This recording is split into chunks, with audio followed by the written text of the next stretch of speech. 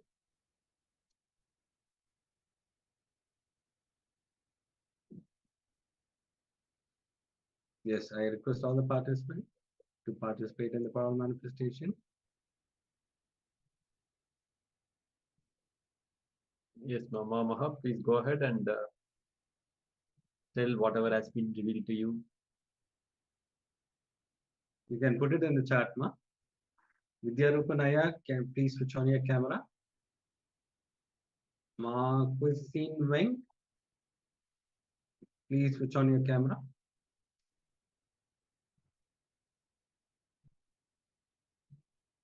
Yes, how was the power manifestation day? Can you please share your revelations with your Rupanaya?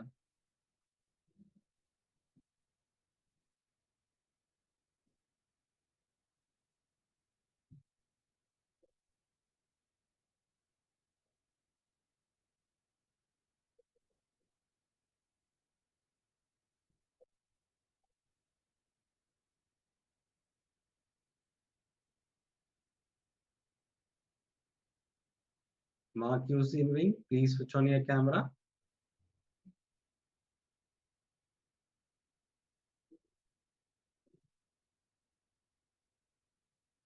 Yes, Aya, you can share whatever been revealed through the third eye.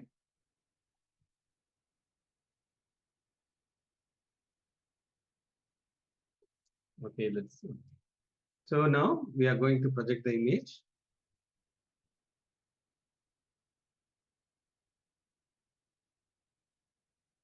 Yes, you can see two kids are playing in a lake in the boat. If you have seen water or the kids playing, you can put it in the chat. Or if you have seen the boat or blue color or brown color, whatever it may be, you can put it in the chat. How many of them are feeling that you have seen this image during the power manifestation, or what are the objects described in the picture? Any one of the objects, if you have seen this, please go ahead and share your revelations here.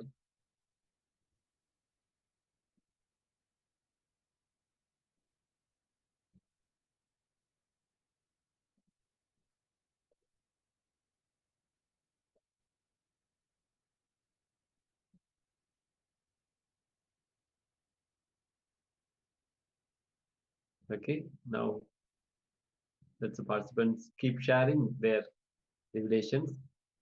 We'll move on to the next round of the power manifestation. Yes, now let's enter into the second round of power manifestation. I request all the participants to sit straight with your head, neck, and spine in a straight line. Close your eyes, blindfold yourself, and chant the Mahavakya intensely. Enter into the space of oneness. Remember Swamiji through the third eye, and whatever Swamiji reveals through the third eye, request Swamiji to reveal through the third eye whatever is being projected. Be in that oneness space. Physically, your two eyes should be closed. I can see still some of them have not closed their eyes. Physical eyes you need to close, and you have to see through the third eye. Please close your eyes. With a piece of cloth, if you don't have an eye band, you can use a piece of a cloth and tie your eyes so that nothing is seen through the third eye. To the two eyes, you are supposed to see only through the third eye.